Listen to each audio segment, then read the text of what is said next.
apapun yang saya tulis pasti akan kembali ke saya baik buruknya gitu. Pernah juga kejadian paket sudah sampai, brief belum ada, ini apa gitu, sampai bingung.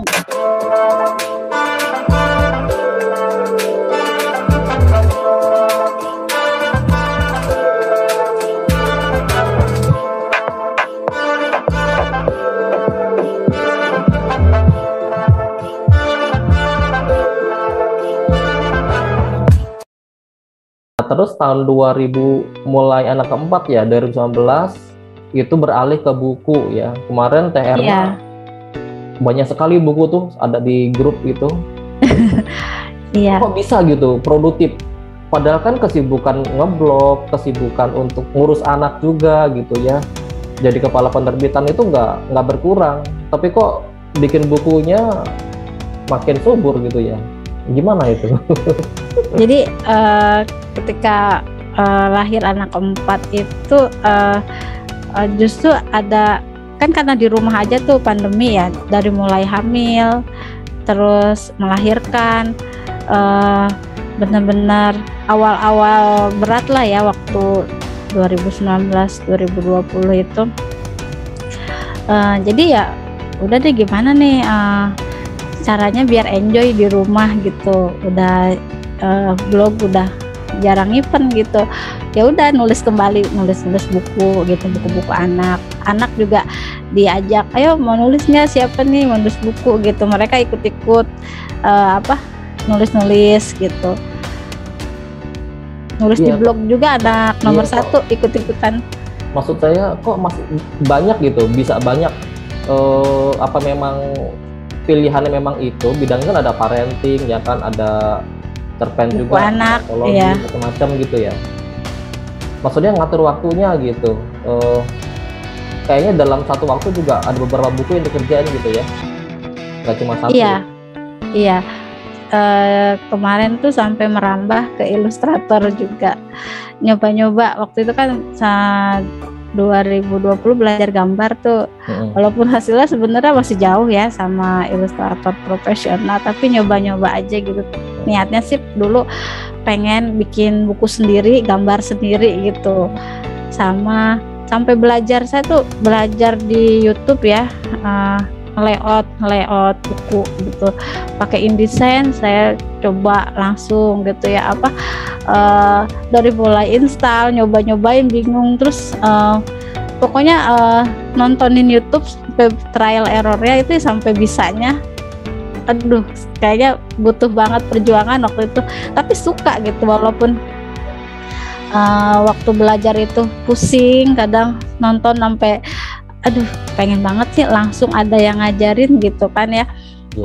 Tapi pas sudah bisa tuh rasanya lega banget gitu. Terus akhirnya nyoba-nyobain, dibandingin, oh ini bisa di sini juga kalau bikin buku anak, ini juga gitu.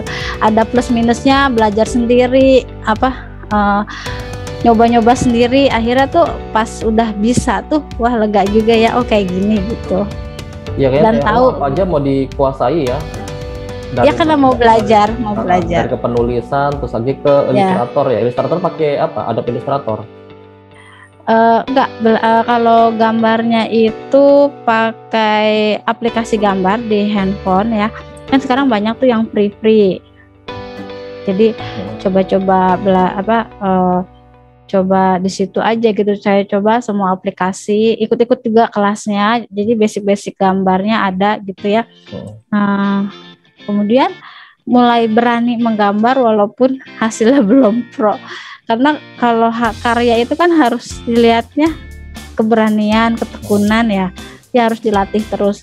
Sama kayak waktu nulis kan, awal-awalnya juga nulis dari bacain cerita anak, terus diketik, iseng-iseng ngetik, tuh iseng-iseng dikirim ke penerbit, taunya terbit kan ya. Waktu itu cerita sendiri gitu, ya ampun, ngetik rajin banget, diketik terus mulai dikirim penerbit dengan modal nekat kan. Waktu itu nggak belajar kelas-kelas online kan belum ada gitu, tentang ilmu menulis buku anak itu belum ada. Jadi bener-bener belajar dari pengalaman langsung. Jadi otodidak atau belajar dari YouTube gitu ya. Udah cukup itu sebenarnya ya. bisa sekarang kan hampir semua informasi tuh ada ya, jadi tinggal kita aja rajin-rajin searching gitu. Tapi nggak ikut kursus juga, kursus privat misalnya atau kelompok gitu untuk mendalami sesuatu agar lebih cepat? Iya, harusnya bener-bener ya. Kalau ada, saya waktu itu ada kelasnya, misalnya kelas ilustrasi buku anak sampai layout gitu, siapa sih saya daftar gitu, mau gitu kan, daripada kemarin hampir effortnya tuh luar biasa, berkali-kali gitu ya, nontonin dari satu ke situ, satu lagi video, 2 video, 3 video, itu sampai lumayan lah menguras waktu. Tapi kalau belum bisa tuh penasaran, saya tuh tipe yang seperti itu gitu. Jadi aduh pengen bisa gitu. Jadi ya udahlah, daripada nunggu kelas belum ada. Sampai pernah saya tuh waktu itu nge-DM ada ilustrator yang bisa juga layout, kata dia, maaf mbak, kelasnya belum buka, kata dia gitu. Terus yang buka apa kelasnya? Kelas ilustrasi. Ya udah, aku daftaran itu aja, kelas itu nggak apa-apa. Jadi ikut kelas gambarnya dulu gitu. Kemudian kelasnya buka tuh waktu itu. Tapi mentornya sakit, nggak jadi gitu. Ya udah, belajarlah sendiri, kutak-atik gitu, di searching cari. Kenapa sih pengen belajar itu? Apakah mungkin berpikir setelah kita pengen bikin satu buku utuh nih satu saat, jadi saya bisa nulis, saya bisa bikin gambarnya juga, ilustrasi gitu, atau ada hal lain, mungkin nanti ingin jadi ilustrator gitu, ya. Kan? benar dulu pengen awalnya tuh bisa nulis aja tuh udah seneng banget kan ya. Kemudian pas udah tahu dunia gambar, kayak seneng banget gitu. Setiap satu gambar kita selesaikan, terus kemudian kita layout di teksnya yang kita suka, yang kita ini seneng aja gitu. Jadi ada rasa apa yang kita konsep di dalam pikiran, kemudian dikeluarkan lewat gambar seperti yang diinginkan tadi gitu ya, sesuai dengan keinginan. Jadi rasanya seneng aja gitu, pengen bisa gitu. Jadi makanya belajar nulis semuanya itu sejak menulis buku anak ya, jadi pengen bisa semua gitu. Dulu kan saya nulisnya non fiksi gitu, waktu belum punya anak. Terus ketika punya anak lebih sering nulis buku anak, jadi pengen bisa aja gitu. Ya berarti kan memang antara hobi terus lagi dengan pekerjaan itu emang selaras gitu ya. Padahal dulu kan kalau waktu secara akademis bahasa Jepang ya. Iya benar. Pakaian Jepang, kimono. Gitu. benar. Dan itu kepake gak ya? Kepake ya? Ada buku juga kan tentang Jepang ya? Udah nulis dulu, udah dikirim-kirim ke penerbit dan nggak ada yang keterima. Ya udah langsung ganti ini aja genre. Jadi saya langsung ke buku yang non fiksi, dan sekarang buku anak. Tapi nanti jika ada kesempatan ya tetap masih mau ke situ juga. Ya, sebetulnya bisa ke Jepang dengan kemampuan berbahasanya. Iya. Nah, ini sampai sekarang udah berapa buku yang dihasilkan, yang diterbitkan? Untuk buku anak berapa ya? Atau keseluruhan aja ya, kurang lebih ya 50-an mungkin ya. 50-an ya. Itu buku anak, buku parenting. Ya, kayak ini kan programnya ya. Kayak gini ya. Oh ini, ini jadi programming itu yang kayak gini ya? Kelihatan enggak ya? Nah ini karena lihat. Dengan Scratch, belajar coding dengan. Ya, jadi ini tuh terinspirasi dari saya tuh ngajarin anak gitu kan. Anak pertama saya tuh hobi banget, dia coding di laptop, gitu ya. Kata saya, ini apaan sih gitu ya? Kok ada di laptop saya, terus ada di handphone saya juga gitu.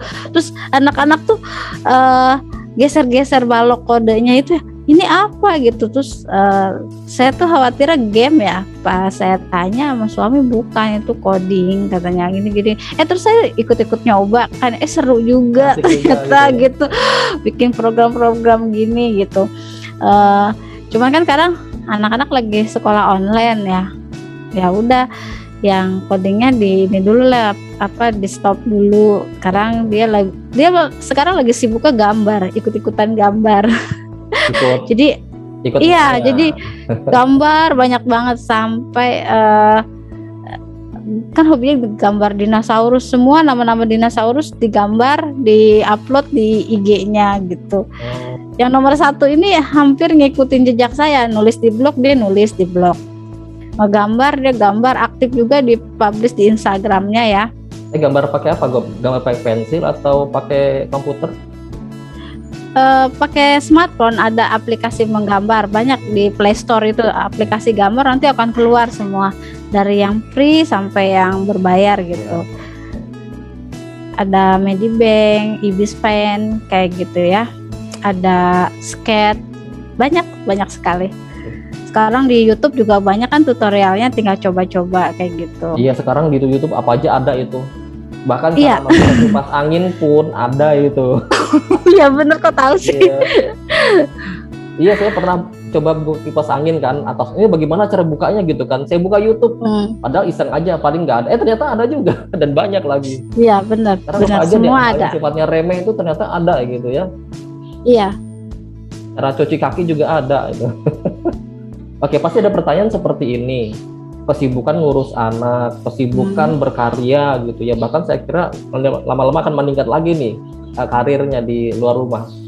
Nah, bagaimana peran suami itu berbagi? Tadi cuma baru sedikit ya disebutin sebelum saat nikah diskusi sama suami. Itu bagi tugas ngurus anak itu gimana?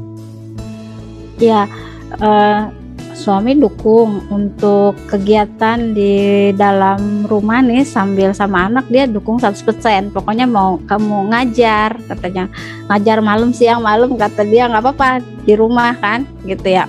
Yang penting di rumah gitu ya. Iya, misalnya ada surat tugas, ujian kayak gitu, asesmen ya oke gitu.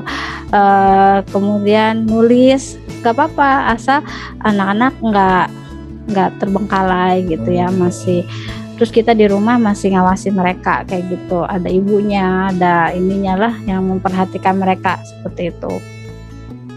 Jadi mungkin itu salah satu syarat sebelum nikah, jangan-jangan tuh kamu nggak boleh melarang saya gitu. Kan waktu nikah itu masih kuliah, dia masih kerja, masih kuliah, masih kerja, masih belum terpikirkan nanti ketika ada anak rumah tangga kita bagaimana, belum gitu.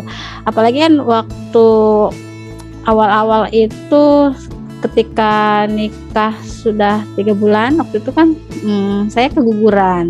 Dari situ tuh jadi titik balik kita berdua buat ternyata jadi orang tua tuh harus punya kesiapan gitu. Dulu kan sama-sama nggak tahu ya. Jadi waktu itu sedih juga. Terus kadang tapi suami tuh janji juga, kan ada permintaan ibu harus nemenin sampai lulus kuliah gitu ya. Jadi waktu itu ya udah nggak apa-apa, bismillah lanjut aja kuliah gitu setelah pemulihan gitu. Tapi pas berikutnya ya diskusi, nanti kalau kita punya anak gimana karir kamu, kan udah lumayan ya katanya, udah 6 tahun kerja gitu ya, posisinya udah enak gitu. Terus baru lulus pula katanya, pasti teman-teman kamu udah jadi manajer gitu kan, sering dibercandain gitu diskusi tuh ya. Terus ya saya sebagai istri pasti ya diskusi lah sama suami, ya yang ridhonya suami apa kan gitu ya, ya maunya di rumah kata dia gitu. Tapi nanti kamu ikhlas nggak di rumah dari nol lagi, kan berarti nggak ada karir, lepas ijazah kamu semua gitu, ngurus anak pula, pasti dunia baru kan gitu. Cuman karena udah tahu rasanya kehilangan itu sedih banget gitu, ya udah bismillah, insya Allah kalau misalnya di rumah aja jadi berkah, jadi sebuah pahala merawat keluarga, merawat anak, menemani suami, ya udah Bismillah kita karena Allah aja gitu waktu itu kan.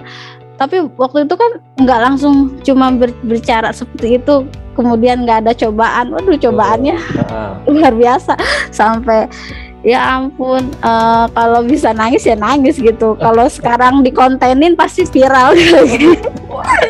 Kayaknya kan dibully banget gitu. Kayak aduh capek-capek sih kuliah udah susah-susah gitu. Cuma gantiin popok kan itu mah bukan pekerjaan banget. Padahal intinya waktu itu suami selalu nguatin. Emang sih ganti popok sama mungkin ASI bisa digantiin katanya pakai support pakai apa. Dia kalau misalnya saya bersikeras berkarir ya suami yang nggak ini juga gitu. Tapi kita sama-sama buka Al-Quran. Kenapa ada perintah menyusui anak di Al-Quran gitu. Waktu itu dia disuruh, saya di sini yang disuruh berpikir kayak gitu. Kenapa ada tadi yang ngomong sekolah tinggi-tinggi cuman itu orang-orang terdekat juga gitu. Jadi pas tadi sebanget ngomong ya ya gitulah. Kan mereka taunya itu ya baru lulus gitu, belum ibaratnya belum memberi ibaratnya aduh ijazahnya belum dipakai gitu. Padahal saya justru ke kuliah karena emang menopang juga pekerjaan gitu dari bukannya lulus baru nyari kerja, tapi saya kerja dulu baru kuliah seperti itu kan dulu. Yang belum kenal mungkin ya asal aja gitu. Terus iya belum bisa bahagiain orang tua lah atau apa, mereka kan nggak tahu saya juga kuliah kerja juga ada gaji saya. Sebelum awalnya saya tuh nggak mau kuliah dulu waktu udah nyaman kerja kan, cuman lingkungan saya teman-teman kan kuliah, ayolah kamu kuliah gitu. Waktu itu saya buka tabungan pendidikan buat adik saya, bukan buat saya kuliah, bukan. Waktu itu saya pengennya adik saya kuliahin adik saya gitu. Aku juga nguliahin adik saya, kata dia, teman saya tuh waktu di kosan gitu ya. Tapi kita harus, katanya dia gitu, udah kamu duluan gitu. Dia semester 1, semester 2 masih tetap ngajak, saya belum mau gitu ya. Sampai akhirnya adik saya ya nggak mau, kata ntar aku mau kuliahnya pakai uang sendiri aja gitu. Kakak kan saya udah bantu gitu sampai dia lulus sekolah. Ya udah saya kuliah sampai, jadi saya kuliah itu untuk keluarga, bisa yang lainnya gitu. Jadi kalau pas lulus dibilang belum menghasilkan justru salah itu. Apa gitu ya. Iya. Nah, dan memang tekanan dari luar itu ada ya, dan untungnya suami itu memotivasi gitu supaya kuat. Ya, kebetulan dapet ibu mertua juga dia seperti ibu saya gitu. Jadi enggak menuntut menantunya. Mungkin kalau dituntut juga pasti akan terbang lah pergi keluar gitu. Karena dapat mertua juga. Dia tahu saya jadi ibu baru tuh belum bisa cepat gitu. Anak bangun baru beres gitu, belum segala-galanya beres gitu, baru nyiapin makannya aja gitu, tapi diterima gitu. Proses perjalanan jadi ibu baru tuh nggak banyak dikomen, dibiasa aja gitu. Jadi saya juga dalam belajar, kalau dari keluarga justru nggak ada tekanan banget gitu, tapi kalau dari luar baru yang nggak kenal, mereka ngomongnya asal aja gitu. Sayangnya baru lulus gitu. Capek-capek dong kuliah kayak gitu. Adalah banyak sekali ditanyakan. Ya, jadi dukungan dari suami, dari ibu mertua itu juga mendorong Teh Erna untuk terus berkarya gitu ya. Nggak mundur gitu ya. Sedangkan keinginan tuh pasti ada. Pasti gitu. Kok teman-teman kan disupport keluarganya kayak gitu ya. Saya juga kan ada teman yang sama-sama waktu kuliah, dia juga lahiran, terus kerja juga, ada anak juga, kok dia nggak resign gitu, kenapa harus gitu kan, sempet gitu teman.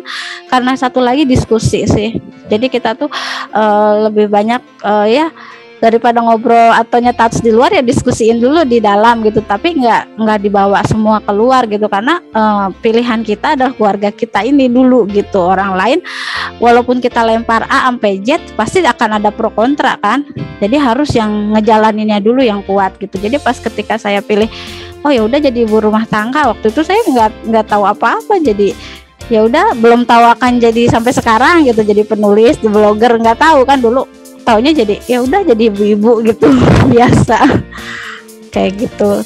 Karena perjalanan hobi menulis lah jadi ke arah blogger, ke sekarang ke penulis buku kayak gitu, jadi mentor menulis ya, mentor gitu. Menulis lagi ya, jadi punya kelas menulis ya. Nah, kalau pernah gak sih merasa suami itu cemburu gitu, aduh nih istri gue kok sibuk banget dengan pekerjaannya, dengan ngurus anak, gue didiemin gitu, pernah merasa gitu gak? Pernah menyampaikan perasaan itu, pernah gak? Enggak, kalau suami itu kalau misalnya lihat istrinya baca buku, nulis, dia nggak cemburu, dia biasa aja. Kalau selama masih di rumah katanya hak dia pokoknya masih kekuasaan daerah, kekuasaan dia. Tapi kalau keluar rumah, di situ tuh akan jadi pertanyaan yang panjang kali lebarnya gitu. Jadi kalau bisa batasi keluar yang tidak penting gitu. Apalagi ketika meninggalkan anak seperti itu kan ya, pasti sebelum keluar tuh kan izin dulu. Nanti kalau misalnya nggak diizinin ya pasti nggak akan keluar gitu. Pernah. Mau acara sepenting apapun. Pernah nggak diizinin sama suami keluar? Udah janjian nih ke satu tempat sama produsennya gitu kan, mau review sama teman-teman blogger yang lain, tiba-tiba suami nggak ngizinin, pernah nggak kayak gitu? Pernah. Waktu itu ada pembaca blog yang baca tentang ghostwriter ya, waktu itu dia tuh mau ngajak ketemuan di kota D gitu kan ya. Terus suami kan tanya, itu kamu kenal nggak? Ceritalah, dia cuma pembaca blog gini. Enggak, kalau belum kenal jangan gitu. Kalau nggak ditemani nama suami ini janganlah gitu kan ya. Ya udah, enggak, walaupun itu kerjaan kan. Kalau bisa by online aja, video kayak atau video call kalau emang mau melanjutkan proses project nulis gitu, atau mau kelas-kelas nulis gitu.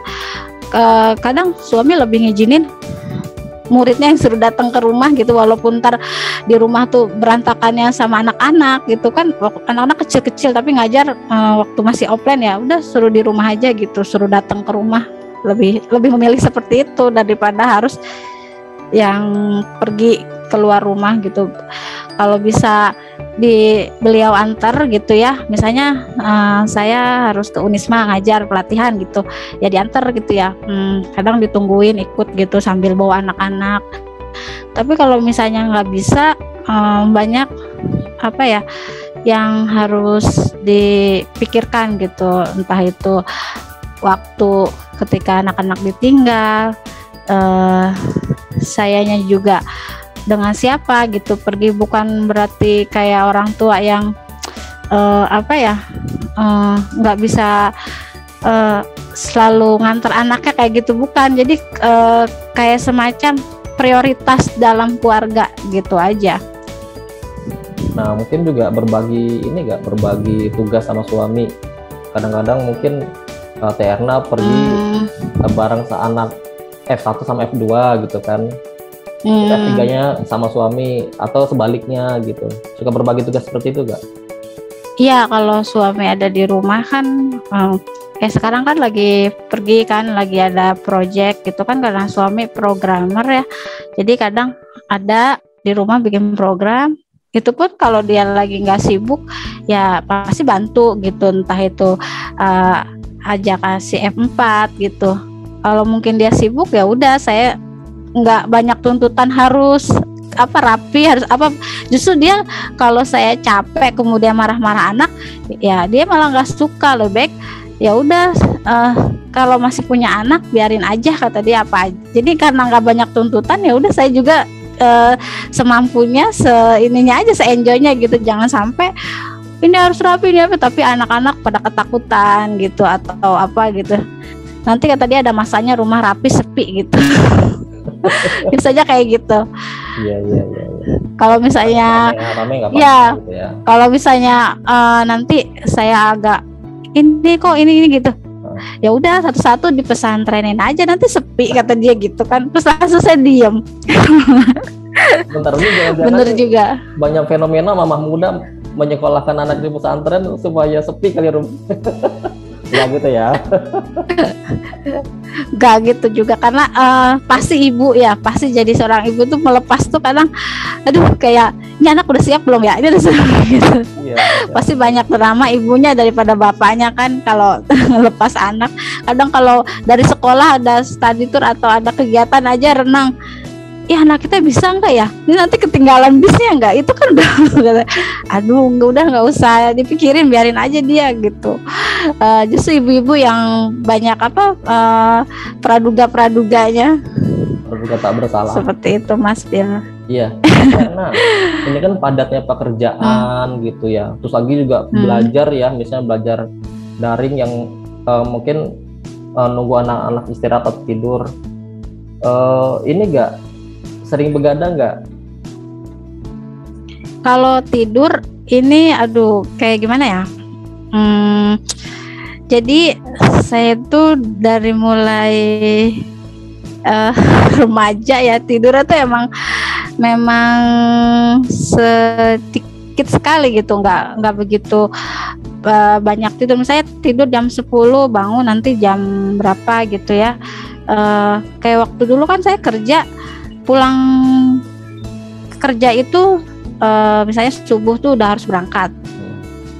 Nanti kan pulang jam 6 atau jam 7 gitu kalau nggak macet, ke timur langsung kuliah. Nanti pulang kan di barat, kuliah di timur, kosan di barat waktu itu sampai jam 12 kadang ya. Karena dulu kan iya jam 12 malam itu, jam 11 jam 12 malam itu baru sampai kosan tuh, rapi-rapi, bersih-bersih, istirahat, kadang nyiapin buku buat besok kuliah kan masuk semua. Khawatir nanti ketika pulang kerja itu perjalanan macet, udah nggak bisa ngambil buku-buku kuliah kan, jadi harus dibawa semua gitu. Jadi nanti bangun lagi jam 4 gitu ya, sekitar sampai sekarang pun pas punya anak ya udah terbiasa gitu tidur dengan ritme yang seadanya lah gitu. Pokoknya tidur cuma sebentar pun udah jadi rasanya bersyukur aja gitu.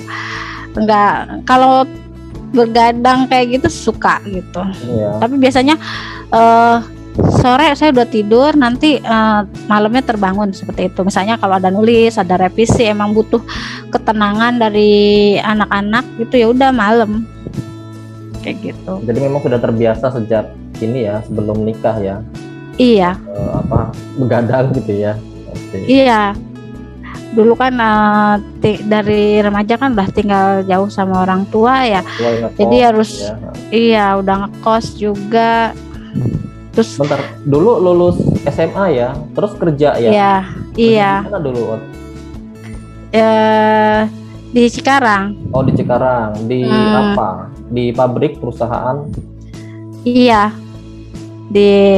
Adalah kalau disebut merek boleh sih, nggak boleh kan? Ya kayak gitu. Nah, terus pindah lagi. Pindah lagi ya. Terakhir itu di bagian planning. Sebelum resign itu di bagian planning. Itu udah pisah sama orang tua ya, karena nggak kos ya? Iya, udah terus pisah.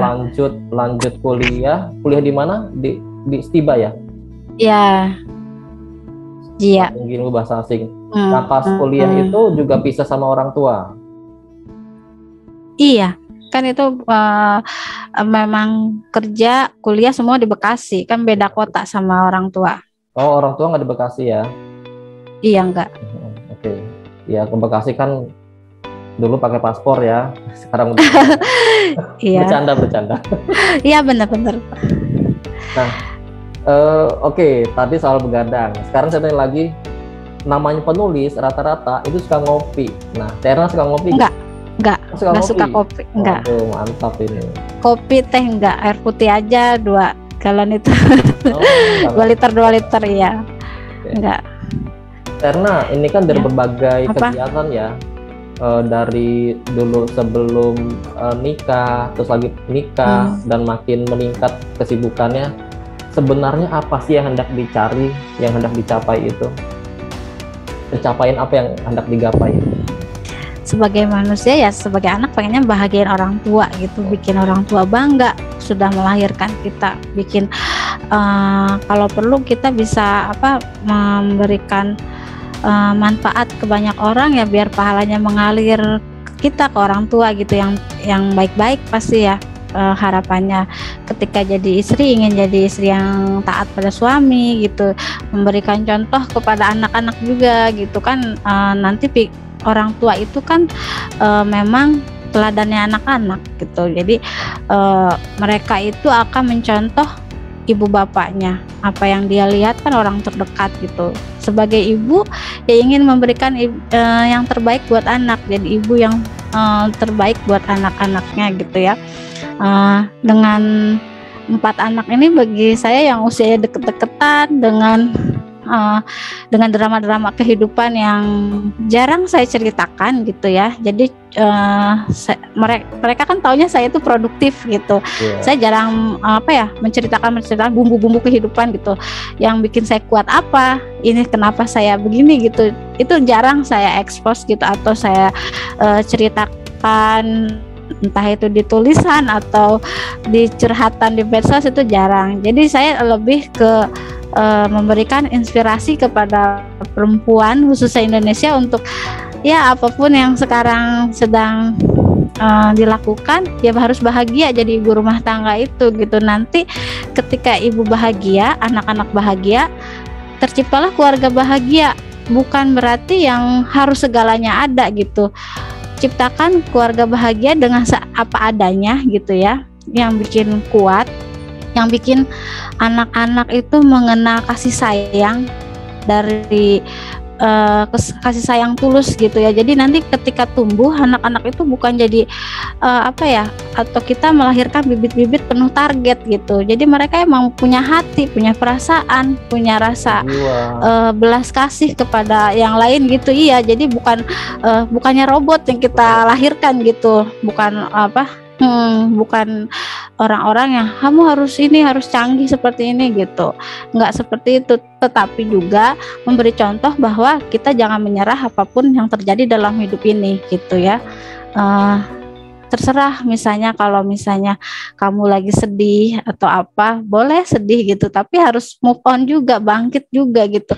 Sebagai muslim kan kita tidak boleh lemah gitu ya, kita harus kuat. Kita harus jangan memikirkan beban hidup itu kita aja yang sedih gitu.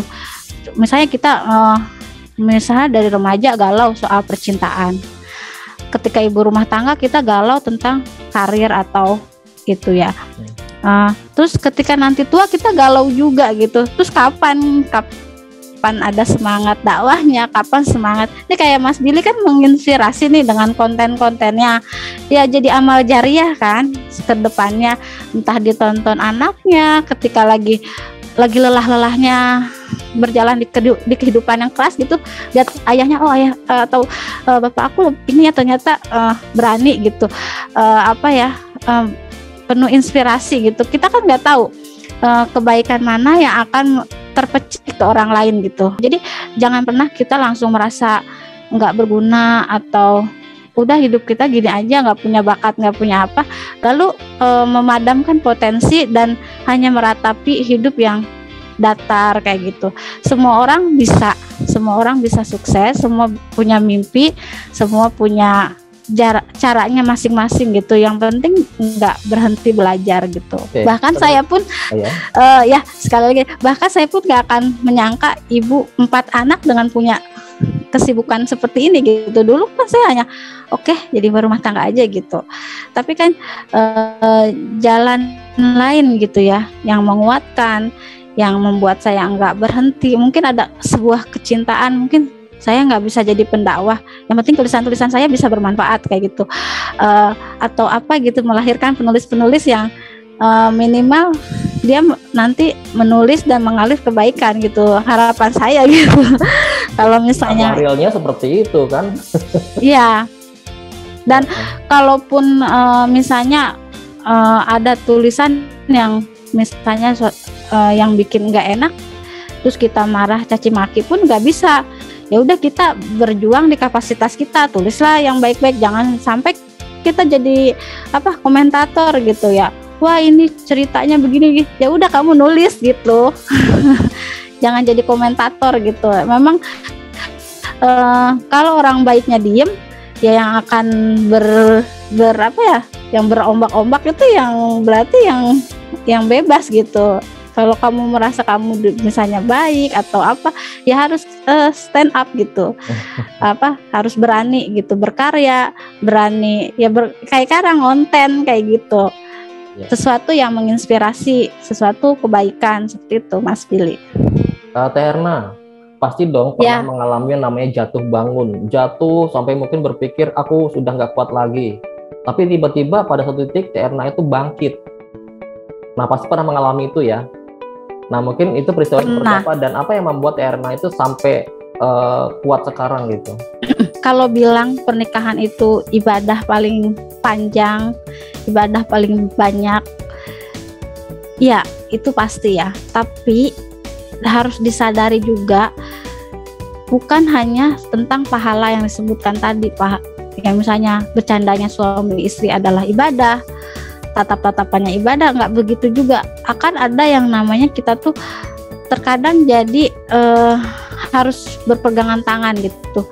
Bukan berarti suami istri yang jadi musuh, bukan. Kadang kita harus melewati kepahitan dari luar gitu. Bagaimana biduk pernikahan ini tetap kuat kayak gitu, Mas Billy. Ya ada saja kan, misal dari bisnis atau dari kepercayaan yang terhianati gitu, bukan selingkuh ini, dari orang lain yang menginginkan apa sih namanya pernikahan itu biar bisa berpisah berberai-berai gitu kan, pasti ada gitu. Pokoknya kita akan bertemu orang-orang yang tidak suka dengan kebahagiaan kita yang kita bangun gitu, misalnya berumah tangga gitu ya.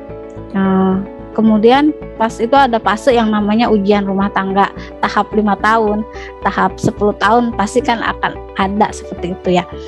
Setiap orang beda-beda. Itu pun sama dalam perjalanan pernikahan ya, dari mulai awal nikah itu ya, 3 bulan aja ujiannya kan kehilangan anak, itu yang jadi titik balik kita berpikir, berdiskusi dan saling menguatkan. Keguguran itu bisa dikatakan, jadi dulu saya tuh awal nikah kayak spon, kata suami saya gitu ya. Apa yang orang omongin saya tuh semua diserap. Mungkin emang basicnya penulis gitu, semua diserap, dipendam sendiri. Apa aja yang pahit-pahit juga katanya, sampah-sampah aja katanya disimpan gitu. Jadi saya sakit gitu waktu itu. Ya kayak gitu, tidak fokus pada ini loh biduk rumah tangga kita. Orang-orang tuh kadang ngomong yang kayak gitu misalnya gitu, nggak dijaga. Nah pas udah melewati itu dengan kehilangan bayi ya, saya udah nggak itu lagi. Orang berkata apapun nggak pernah saya serap gitu. Sekarang tuh cuma senyum kayak gitu, ya terima kasih komentar-komentar apapun udah gitu, udah cukup gitu ya. Udah jangan tunggu anak kedua ketiga hilang lagi gitu kan ya. Lebih fokus ke suami, lebih fokus ke rumah tangga. Kemudian ada lagi ujian-ujian berikutnya ya, entah dari bisnis, entah dari apa gitu ya. Ya sama suami saling menguatkan gitu. Kita dipilih kayak gini, ya mungkin kita orang-orang kuat gitu. Yang penting kan kita nggak merugikan orang lain. Semua yang kita punya milik Allah. Hilang pun kayak anak kalau kata gitu ya, itu juga semua udah kehendak Allah kayak gitu kan. Jadi ketika berada di titik tersulit itu, ya udah saling nguatin, cuman berdoa aja gitu ya. Ya Allah, semoga kalau kita kan gak jahat nih gitu, ya udah kuatin. Waktu itu doanya gitu aja. Terus kalau bisa bantu untuk melangkah. Waktu itu kan nggak tahu harus mulai dari mana, karena benar-benar ngerasa udah kok kayak gini banget gitu. Pokoknya sakitnya tuh sakit banget, bukan dari pasangan, bukan kayak harus gimana ya, di titik ketika kita punya anak, kita udah ngerancang ini buat ininya, ini buat itunya gitu ya, tiba-tiba semua terampas gitu kan, kayak berada di titik nol lagi, tapi harus bekerja, nggak mungkin keluar rumah gitu ya. Waktu kata suami, enggak, insya Allah nanti kalau udah Allah bantu kita lewatin aja gitu. Ya udah, kadang yang penting kita jalanin gitu, bukan kita yang salah gitu. Terus udah maafin aja, yang itu udah kita fokus sama keluarga gitu. Kayak waktu itu gitu sempet, ya udah nggak usah sedih, kamu bisa di rumah di medsos apa berkarya, nggak usah nulis kata dia gitu, nggak usah nulis kesedihan kita, orang akan jadi bumerang kayak waktu itu. Yang penting kamu tebar terus inspirasinya, positif terus kayak gitu. Ya udah, saya sampai nggak ada yang tahu kan waktu itu, ya udah jadi blogger, jadi apa, jadi bangkit. Kemudian saya tuh jadi mengasah skill apa yang nggak bisa harus bisa kayak gitu. Saya mulai gambar, saya mulai ini semua dikerjain dari rumah semuanya kayak gitulah. Ternyata masalah itu bisa menguatkan dan bisa menjadi kita lebih apa ya, lebih saya harus produktif nih, saya harus bisa ini kayak gitu. Seperti itu Mas Willy. Juga ini ya, sangat membantu ya. Iya, dia bijak. Bangkit. Pokoknya kalau bukan dari saya atau dari suami, dia nggak gitu banget. Sebesar apapun badai, kata dia biasa aja. Udah Allah udah ini katanya biasa aja. Badai kayak pasti gitu. Berlalu. Okay. Ya, dia pun kalau misalnya saya agak uring-uringan, ya udah aku misalnya berkarya atau apa gitu, kerja lagi kan, lulus kan kadang aku pede gitu, apa bilangnya, ya kalau punya ijazah seperti ini kan bisa di mana-mana masuk gitu kan ya, ibaratnya itu ya nggak gitu juga konsepnya. Kita dikasih cobaan itu bukan langsung pilih jalan yang langsung loncat. Kita ada tanggung jawab, itu anak-anak gitu. Jangan itu aja apa, melepas dengan cepat, merasa pilihan itu yang tepat gitu. Jadi kita ini tanggung jawab, mereka harus dari kecil harus ada yang jaga gitu kan. Kalau suami karena dia nggak mungkin 100% di rumah kan, misalnya sekarang pergi gitu, harus lihat alatnya, programnya gitu kan ya. Terus kata dia harus sabar gitu, jangan mau yang instan gitu. Karena di sini kan anaknya kan ada F1, F2, F3, F4. Nah, saya itu melihat di laptop saya itu F-nya sampai 12. Itu mau sampai F12 nanti, Herna.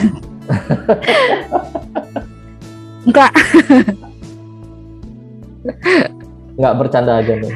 Oke, terima kasih banget karena atas banyak sekali informasi, waktu, dan ini terutama ini ya, pengalaman-pengalamannya ya, baik dalam mengurus anak, dalam berkarir, dalam menjalin hubungan dengan suami, dengan mertua gitu ya.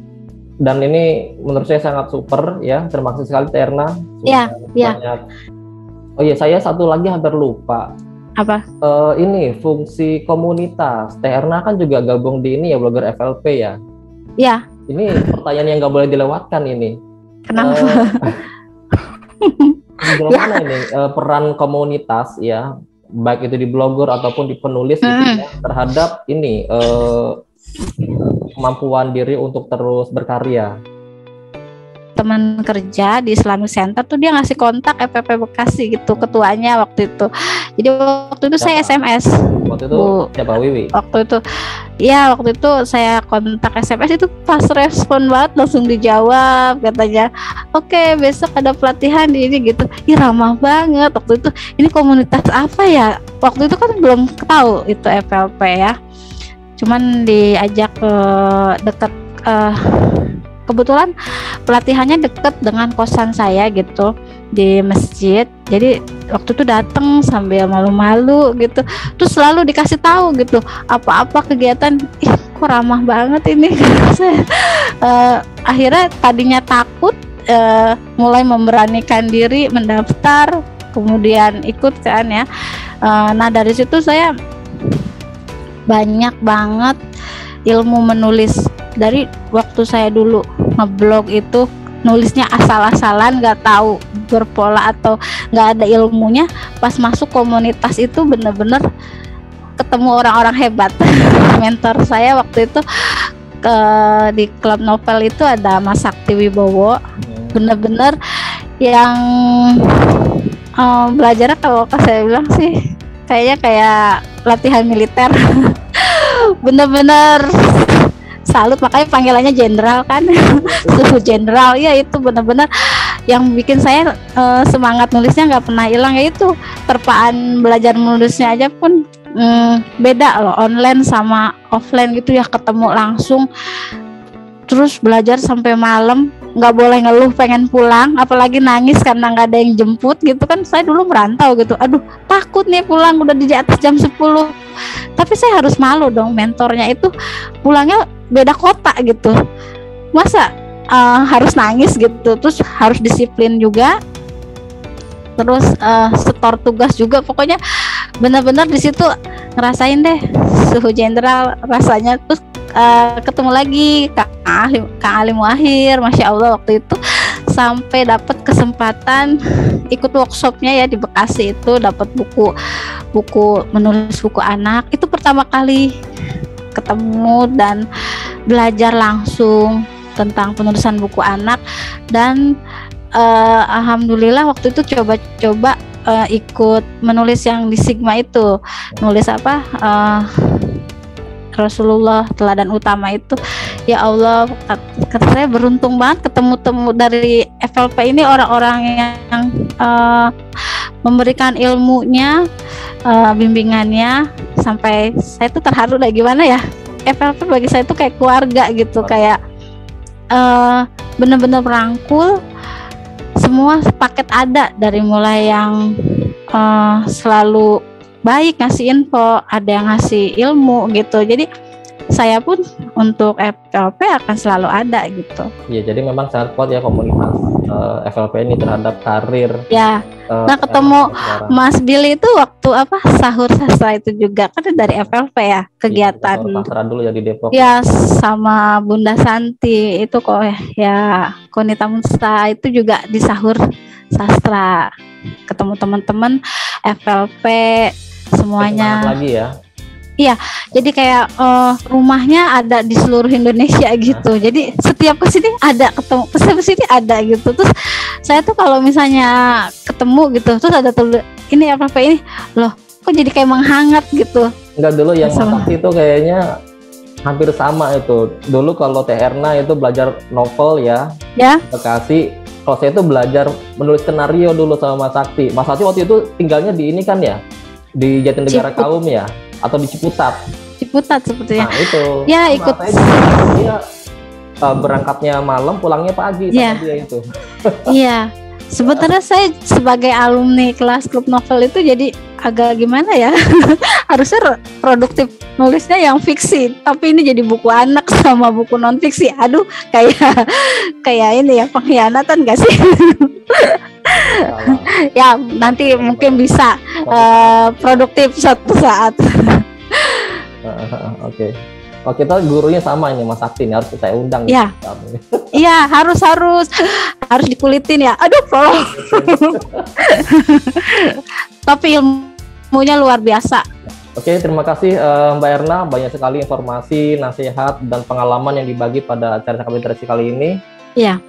Sobat Literasi, demikian diskusi Cakap Literasi kita. Semoga banyak manfaat yang bisa diambil dari narasumber kita ini. Berlayar ke laut mencari ikan. Ikan digoreng siap dimakan. Tombol subscribe ayo ditekan. Video terbaik yang kau dapatkan. Sampai jumpa lagi dengan kesempatan. Wassalamualaikum warahmatullahi wabarakatuh.